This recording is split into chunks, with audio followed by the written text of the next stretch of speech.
Alright fam, now this is just a hunch, but I think I figured something out. You know me, I was up last night looking at some Google Earth. And if you haven't already noticed them, behind me, notice the lines. Perfectly straight. Since I started Google Earthing, I've been noticing them all over the ocean floor. And I've always been told they're just drag lines from ships.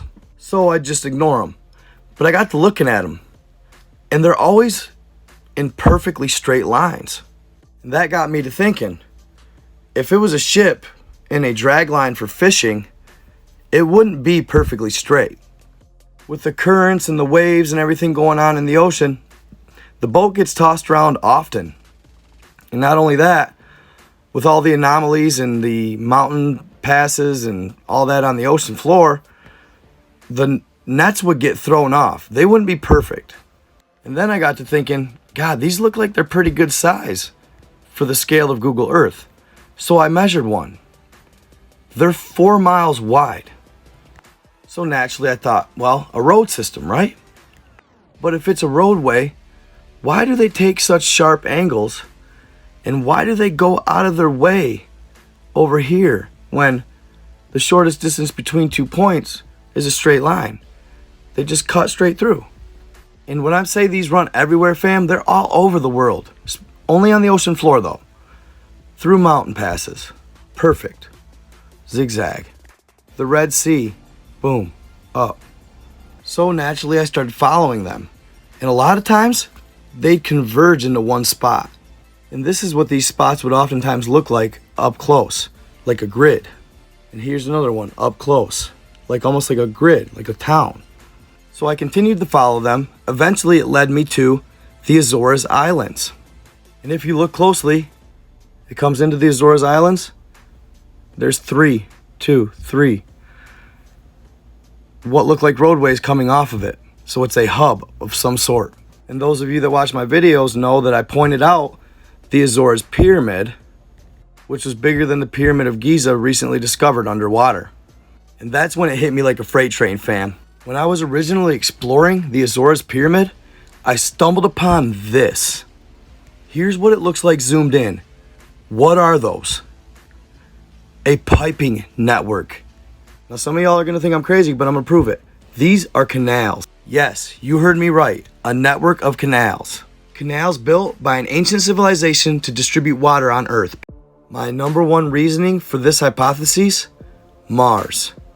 In the late 1800s, when astronomers first had good enough telescopes to look at Mars, they all drew them the same, with a vast network of highly technical canals to distribute water from the poles.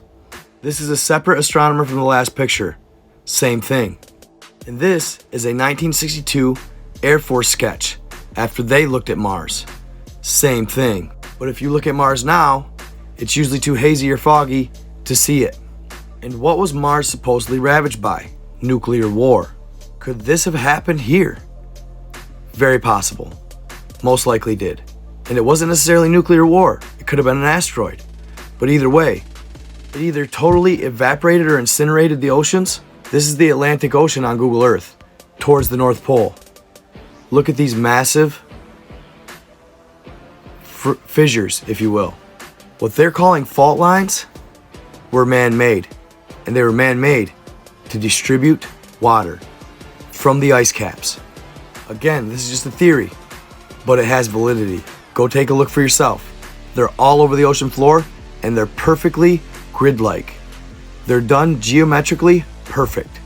My guess, the giants. The giants' civilization built them. When I said in my other video that fault in the Pacific Ocean was a trade route, it was. But it wasn't because the earth gave it water. It's because it was a massive canal. And the higher civilizations back then built them. Take a look from a distance. Up to the ice cap. All the way down. Then it breaks off. Even further back. Boom. Guarantee it. Otherwise, why wouldn't those two faults continue to the land? It was either a nuclear winter or an asteroid When it first made impact, it had the force of 1,000 nuclear bombs. This would evaporate the water. This was said in scripture. At some point the oceans burn up, then nuclear winter, ice age. My guess would be that massive asteroid that they found under Antarctica, the crater that's 300 miles wide. So this would have been pre-Great Flood. And eventually, they probably figured out the subterranean pocket full of fresh water. Either that or the higher beings knew about it and they cracked it open. Again, this is subject to scrutiny, but take a look for yourself. I'm telling you. You heard it here first. Like and follow for more.